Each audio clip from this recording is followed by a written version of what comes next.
प्रसारासाठी होती असा ठपका आता सुप्रीम कोर्टाने ठेवलेला आहे।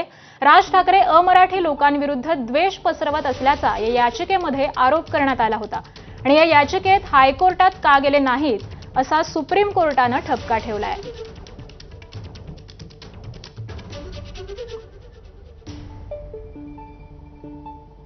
तर राज ठाकरेंविरुद्धची ही याचिका होती आणि या याचिकेवर आता सुनावणीसाठीच सुप्रीम कोर्टाने नकार दिलेला आहे।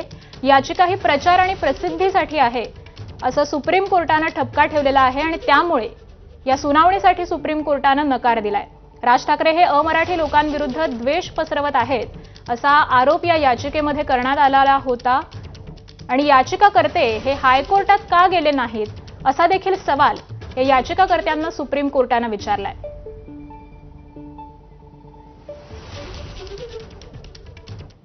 पुढची बातमी पाहूयात। मेधा पाटकर या सुप्रीम